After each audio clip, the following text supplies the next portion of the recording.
Hey guys, now that you've figured out your pentatonic scale and you know how to play it, what we want to do is figure out what key to play it in. The first question I get when people start learning this scale is, how do I use it? What keys do I put it in? Where do I put it on the neck? One of the first things you need to learn then is what are the notes on the sixth string, the bottom string of your guitar. Whatever those notes are on that sixth string, that's where we want to locate our scale to put it in the right key. So if we're playing in A, we want an A pentatonic minor. This is the 5th fret. So we locate this. All these dots that align in one fret would go in the 5th fret. This would be the 8th fret, the C note. These would be the 7th coming up here. So you move that scale to this A note and you're going to play an A minor pentatonic. That's at the 5th fret. If you align these notes with the 7th fret, you're in B. If you align them with the 3rd, you're in G, and so on. You already know this, but say you wanted to play in G sharp. G sharp is located between G's and A's, so you'd bring that scale to the 4th fret and play the whole pattern with that originating line along the 4th fret. So that accomplishes finding out what key you're in with the minor pentatonic, where you're putting it on the guitar. Then you want to know what songs to apply it to. I've had students get really good at it and then come back from a jam and say, about half the songs don't sound any good. I haven't put the scale in the right key for some reason. I'm playing in A, but it doesn't work. So let's look at that as well. Let's locate ourselves in A. We'll take that pentatonic minor and put it at the 5th fret. We'll go A to C, D to E, G to A, C to D, E to G, A to C.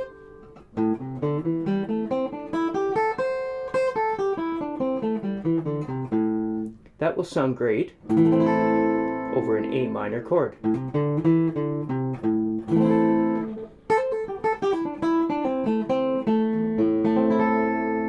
So if your song is in A minor, meaning 99% of the time the first and last chords are A minor chords, and then regardless of what else comes with it, you'll expect D minors, C's and G's or other chords like that, then you would play this on the A. You'd be hearing A minor chords, you'd be playing an A minor pentatonic. That makes perfect sense. So we would be playing in a minor key. But we can also use it in a blues. An A blues would use A major, D major, and E major. Each of those chords could also be dominant 7, so it could be A7, D7, and E7. The pentatonic minor gives you a really good set of notes to fit against that.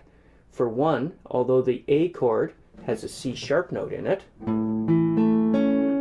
right here,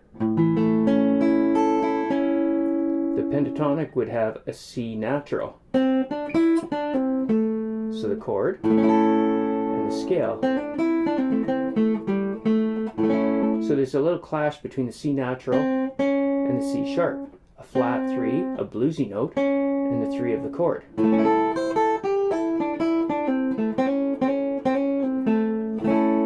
And that's great. That's the sound of the blues. Taking that minor note, that flatted note, and putting it against the chord.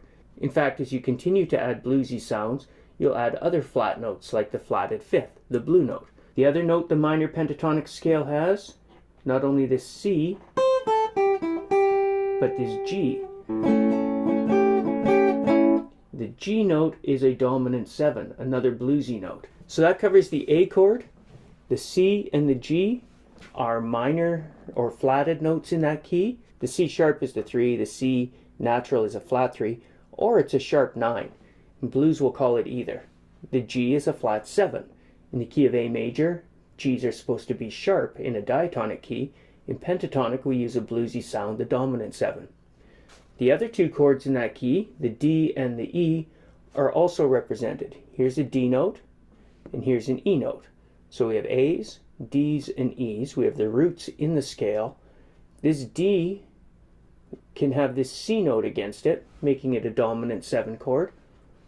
The E would have this D note against it, making that as well a dominant 7 chord. So because of the notes in the pentatonic minor, when you apply an A pentatonic minor over A, D, and E chords, what you're introducing are bluesy notes. You're turning each chord into a dominant 7. If I have a D chord then, that C natural is a dominant 7 note, a flat 7 on the D chord. On the E chord,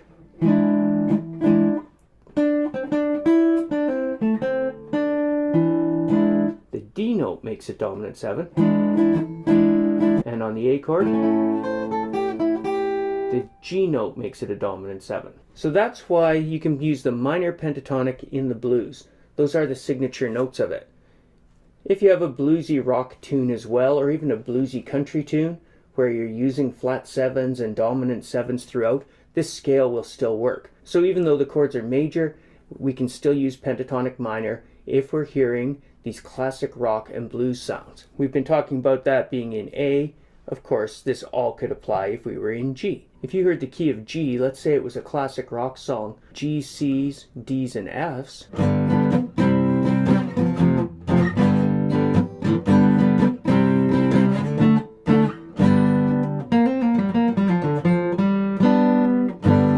The pentatonic minor would still work against it. So when do we use the major? We use pentatonic major if the song is definitively major. If the only dominant 7, for instance, is on the 5 chord, if we're using all the other chords of the key. If, for instance, we're in A and we're not using just A, D, and E, but we're using A's and B minors and F sharp minors, all the other minor chords of the key, then those are defining the entire diatonic scale, where we have major 3s and 6s and 7s, and it's really going to clash if you start putting the minor scale against that. If I play in A with F sharp and B minor, for instance,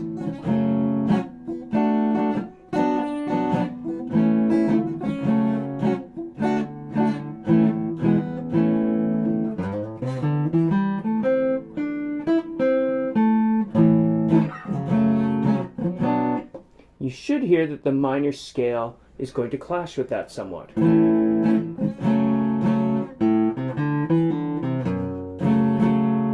You can hear that minor pentatonic there. Didn't really love going to an F sharp minor or a B minor.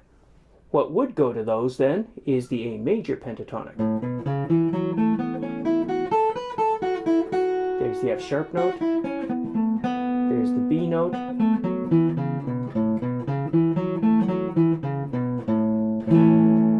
so A with major goes beautifully to the F sharp minor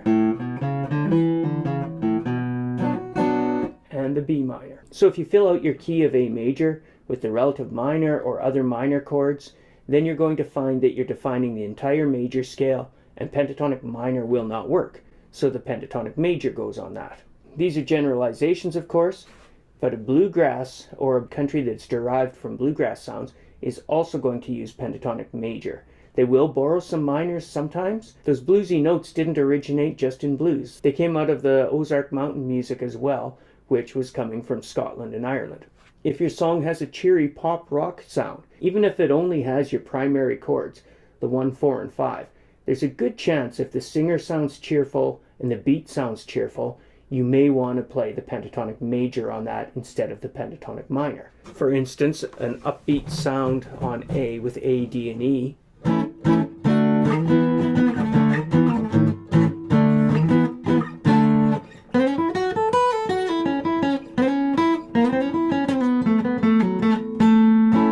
may sound better with major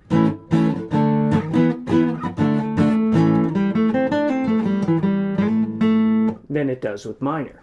That's a choice you have to make or that the songwriter made. Usually you'll hear it in the vocal. If the vocals are very major and cheery, then you probably would like to reflect that, although you can make the choice to turn the solo into more of a blues sound. The other example is the Tin Pan Alley music.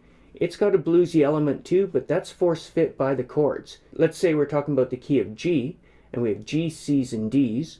You would look at that and think, well, that could be either major pentatonic or minor pentatonic, depending on the mood I want. And then it also has chords like B7, E7, and A7. Your ear will hear a bluesy element because of that. Go G to B7, E7, A7, and back to G. So the key of G you expect G, C, and D. Sometimes you get an E7, it's out of key. A7,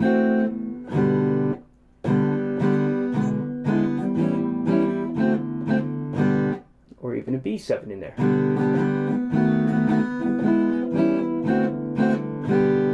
Those chords are coming to us from classic chorale type of music into the pop music of the 1800s, ragtime piano, and then Tin Pan Alley music. And what's happening there is we're getting the major sound in G, a hint of blues because these other chords are coming in that have out of key notes, but they're starting to cluster around the key of E. We had the E7 as a secondary dominant leading to A7, as a secondary dominant leading to D7, and we can even have a B7 secondary dominant to E7. When you hear all those dominant sevens I've mentioned, E7, A7, and B7, you'll recognize that that sounds like an E blues. So we could use E minor pentatonic over that group of chords. We could use G major pentatonic over the G, C, and D. You will immediately recognize from last time that E minor pentatonic, say this is an E note, is identical to G major pentatonic if this is a G note, so the same scale covers everything there. Then without even trying, just by selecting notes in this scale, as the chords move from one key center, the G, across the E7 area, you're going to hear your playing taking on both major country elements and bluesy elements on the minor scale.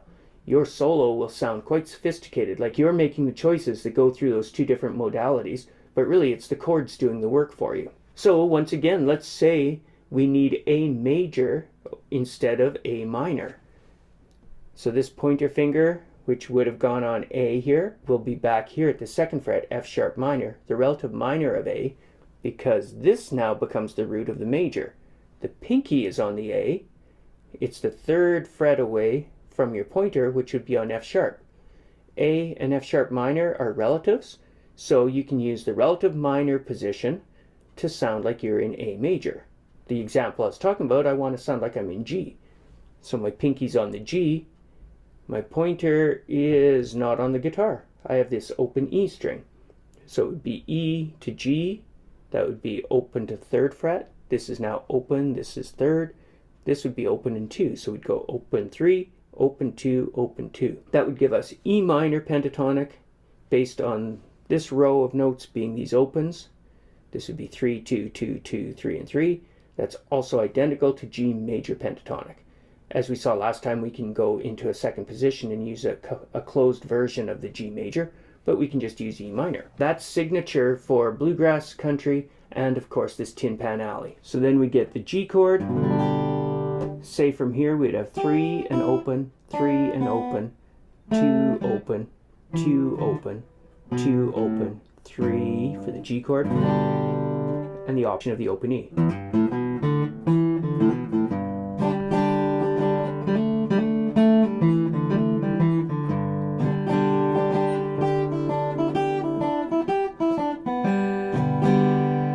So G major is E minor. If I hit an E minor chord, those same notes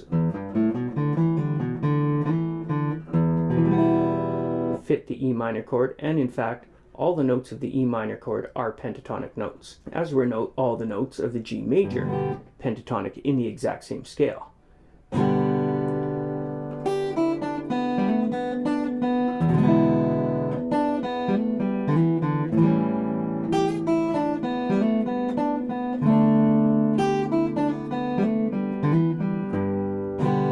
So there I did some easy little pentatonic licks over the two sets of chords, G, C, and D.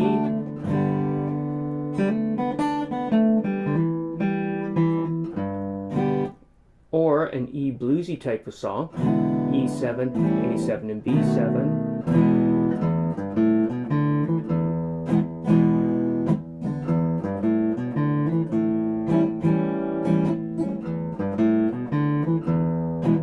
And so forth.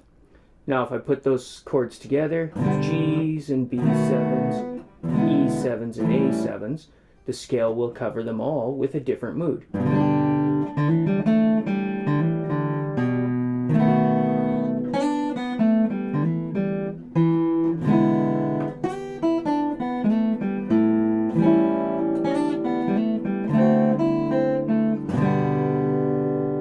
there you have some of your main ways to use the scale. I guess one I didn't talk about is hard rock and heavy metal. Usually you're going to affect a minor sound with those, so wherever your key note is, this scale will go on it. If you've got more of a 60s, 70s metal sound, definitely the bluesy scale will work. If you move more into later versions, we're probably going to have to use more of a diatonic mode instead, but that's for another day. Make sure you've got your notes on this string memorized, and have some fun with that, guys. Talk to you later. Bye.